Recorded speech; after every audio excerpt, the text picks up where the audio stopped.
Hello hello hello. तो आज की वीडियो अगर आपने टाइटल पढ़ लिया होगा तो आज हम बात करने वाले हैं कंटेंट क्रिएशन के बारे में। तो अगर आपने नोटिस किया होगा तो आजकल हर एक इंसान, इवन आपका चाय वाला भी कंटेंट क्रिएट कर रहा होगा। तो कंटेंट क्रिएशन तो अब भाई हर जगह बूम पे चल रहा है। और अगर आपने मार्केट स्टैट्स पढ़े हैं तो 2030 तक content creation is going to be a $1 trillion economy. मतलब सोच सकते हो आप कितना पोटेंशियल है अभी सोशल मीडिया का। और सोशल मीडिया की पावर तो किसी से नहीं छुपी है। जेंजी की पावर तो आपने देख ही ली होगी सोशल मीडिया पे। सोशल मीडिया से तो अब सरकारें बनने लग गई हैं। Shout out to Nepal by the way. आज की वीडियो में basically we are gonna talk about कि कंटेंट क्रिएशन आपको कब नहीं करना चाहिए या फिर आपको करना चाहिए। और इसके बाद मैं लास्ट में अपना ओपिनियन भी दूंगा कि मुझे क्या लगता है कंटेंट क्रिएशन को लेके और मैं क्या सोचता हूँ, क्योंकि I am my self a content creator right now. मैं खुद कंटेंट बना रहा हूँ। तो मेरे ओपिनियंस क्या हैं इस चीज़ पे। फर्स्ट ऑफ ऑल, अगर आप कंटेंट बना रहे हो तो कंटेंट क्यों बना रहे हो? क्योंकि कंटेंट बनाना बहुत ईजी है। आपको बस एक फ़ोन चाहिए, एक इंटरनेट चाहिए और आप बस अपलोड कर सकते हो, बात खत्म।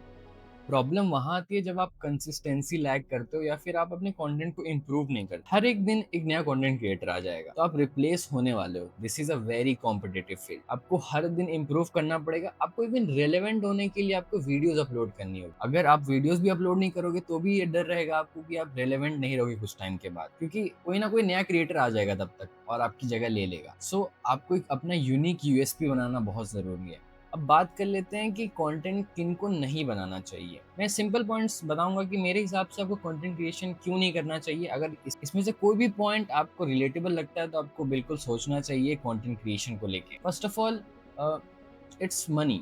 क्योंकि कंटेंट क्रिएशन में अगर आप सिर्फ पैसे के लिए घुसना चाहते हो तो बहुत मुश्किल होगी आपके लिए, क्योंकि अपने एक्सपीरियंस से बता रहा हूँ कि जब से मैंने कंटेंट क्रिएशन चालू किया तो मुझे अब रियलिटी पता चल रही है कि पैसा बनाना is very very difficult on social media. जितना आपको आसान दिखता है उतना आसान होता नहीं है। बेसिकली वो जो 1% यूट्यूबर्स आप देखते हो या फिर इन्फ्लुएंसर्स देखते हो, वही मेनली जो पैसा कमा रहे हैं वो कमा रहे हैं। बाकी क्रिएटर्स रीजनेबल अमाउंट कमा रहे हैं और दैट्स नॉट बैड। मैं ऐसा नहीं बोल रहा हूँ कि आप पैसा नहीं कमाओगे, आप पैसा कमाओगे। लेकिन आप अगर ऐसा सोच रहे हो कि आप अपनी पढ़ाई छोड़ के आप कंटेंट क्रिएशन से ही सब कुछ कर दोगे तो इट्स वेरी डिफिकल्ट, क्योंकि उसमें आपको लक भी चाहिए थोड़ा सा। And everybody can't go to that 1%। It's practically not impossible कि हर एक इंसान उस 1% पे चले जाए। तो आपको ये चीज़ें ध्यान में रखनी पड़ेंगी। And my second point is कि आप क्रिटिसिज्म अगर नहीं ले पाते हो तो आपको कंटेंट क्रिएशन बिल्कुल नहीं करना चाहिए, क्योंकि हर एक बंदा आपको ये सोशल मीडिया पे अपनी ओपिनियंस देते लग जाएगा। मेरा एग्जांपल ले लो, मैं एक ओपिनियन दे रहा हूँ, क्या पता कि कोई मेरे ओपिनियन से डिसएग्री करेगा और कमेंट सेक्शन में आके कुछ लिख देगा जो भी उसका मन करेगा। तो मैं हर बंदे को जाके ये नहीं बोल सकता कि भाई मैं सही हूँ, या फिर जो भी मेरे थॉट्स हैं मैं किसी को एक्सप्लेन नहीं करूंगा बार बार जाकर। तो आपको क्रिटिसिज्म हैंडल करना आना चाहिए। अब बात कर लेते हैं कि कंटेंट क्रिएशन क्यों करना चाहिए। सी 2026 में आपकी brand value is all you got. अगर आपने एक अच्छी ब्रांड वैल्यू बना ली है तो आपका फ्यूचर फुल सेटल्ड है। This is the new normal. अगर आप देखोगे आज के टाइम पे कि कंटेंट लोग क्यों बना रहे हैं, ताकि उनकी एक ब्रांड वैल्यू बन सके। Brand value is the only thing they are building right now.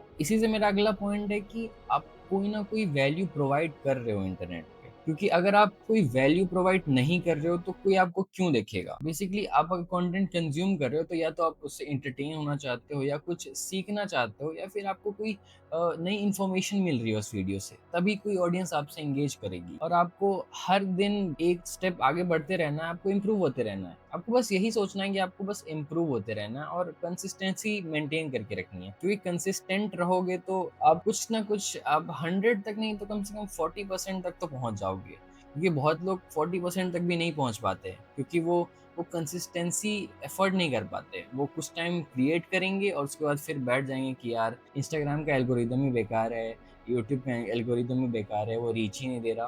तो ऐसा नहीं है। अगर आप अच्छा कंटेंट बना रहे हो तो कभी ना कभी रीच आएगी ही आएगी। आपको बस सही टाइम का वेट करना है और कंटेंट बनाते रहना है। ये तो बात रही कि कब आपको कंटेंट बनाना चाहिए और कब कंटेंट नहीं बनाना चाहिए। अब मैं इस पे अपना ओपिनियन दूंगा कि प्रैक्टिकली अगर देखा जाए तो 2026 में आपको कंटेंट बिल्कुल बनाना चाहिए, क्योंकि content creation is the most easy thing जो आप कर सकते हो। मैं ऐसा नहीं बोलूंगा कि ये बहुत इजी है। आपको बहुत चीजें सीखनी पड़ेंगी, जैसे कि कम्युनिकेशन, स्टोरी टेलिंग, कैमरे का ही आपको कंफर्टेबल होना पड़ेगा। अभी आप जो मुझे इतना कंफर्टेबल देख रहे हो कैमरे के सामने, ये इसलिए क्योंकि मैं आज से पहले बहुत बार यूट्यूब ट्राई कर चुका हूँ। मैंने 3-4 चैनल्स बनाए हैं, इसलिए मैं इतना कंफर्टेबल हो चुका हूँ कैमरे के सामने।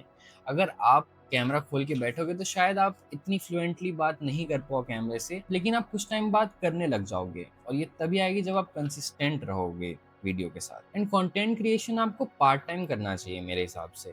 आपको कभी भी स्टार्टिंग में ही फुल टाइम नहीं करना चाहिए। For my example, I am a second year student और मैं पार्ट टाइम कंटेंट बनाता हूँ और मेरा अभी कोई प्लान नहीं है इसको फुल टाइम करने का, क्योंकि practically it's not a right thing to do. आपने बहुत सारे क्रिएटर्स को भी देखा होगा, उन्होंने स्टार्टिंग में पार्ट टाइम ही किया है यूट्यूब, क्योंकि वही एक लॉजिकल डिसीजन है जो आप ले सकते हो। आप स्टार्टिंग में ही फुल टाइम कर लोगे तो YouTube is very very tricky. आप फँस सकते हो इसमें, शायद आपका चैनल ही कभी ग्रो ना हो, तो आप इतना बड़ा रिस्क नहीं ले सकते हो, क्योंकि सोशल मीडिया जितना आपको प्लीजिंग दिखता है, जितना आपको फेम दिखता है, पॉपुलैरिटी दिखती है, उतना ही प्रॉब्लमैटिक भी है। बस 3 स्ट्राइक्स और ये चैनल गायब हो जाएगा। आपकी कोई रेलेवेंस नहीं रहेगी इंटरनेट। सो आपको कभी भी इसको फुल टाइम स्टार्टिंग में नहीं करना चाहिए। नाउ मैं थोड़ा-सा ऑफ टॉपिक बात करूँगा कि कंटेंट क्रिएशन से मेरा बहुत ज़्यादा इमोशनल कनेक्शन है, क्योंकि मैंने बचपन से कंटेंट क्रिएटर्स को देखा है और हमेशा से मेरा मन था कि मैं कंटेंट बनाऊँ, मैं कंटेंट क्रिएट करूँ। इसलिए मैंने बहुत सारे चैनल्स बनाए, मैंने बहुत अलग-अलग तरीके के कंटेंट ट्राई किए हैं, लेकिन शायद मैं अभी तक वहाँ तक नहीं पहुँच पाया हूँ और मैं अभी भी उसी स्ट्रगल में हूँ कि मैं कंटेंट क्रिएटर बन पाऊँ। आप मेरी तरह सोचते हो कि आपको कंटेंट बनाने में मज़ा आता है, आपको कंटेंट बनाना अच्छा लगता है, तो आपको कंटेंट बिल्कुल बनाना चाहिए, क्योंकि दिस इज़ नॉट समथिंग जो आपका करियर छीन लेगा। दिन का अगर आप 1 घंटा भी इसमें दे देते हो तो ज़्यादा टाइम नहीं लगेगा आपको नई वीडियो बनाने में। आप हफ्ते में 3 वीडियो भी अपलोड कर सकते हो। आपको कंटेंट बनाना अच्छा लगता है तो आपको कंटेंट बनाना चाहिए, और मेरा भी यही प्लान है कि मैं कंटेंट क्रिएशन को पार्ट टाइम ही रखने वाला हूँ। मैं कभी फुल टाइम अभी मेरा कोई भी प्लान नहीं है इसको करने का। So content is going to be very huge in upcoming years, और आप जितने कंटेंट क्रिएटर्स देख रहे हो आज के टाइम में, मोस्टली वो बहुत ज़्यादा इंक्रीज़ ही होने वाले हैं। Content is going to be big. अगर आप कंटेंट बनाने का सोच रहे हो तो आपको बिल्कुल बनाना चाहिए। I will give you best of luck, और these were my opinions about content creation. Let's talk about something else in the new video. तब तक के लिए अगर आपको मेरा ओपिनियन अच्छा लगा हो तो लाइक, शेयर, सब्सक्राइब, और जो भी आपके ओपिनियंस है you can put them in the comment section below. तब तक के लिए मिलते हैं नेक्स्ट वीडियो में। Peace out.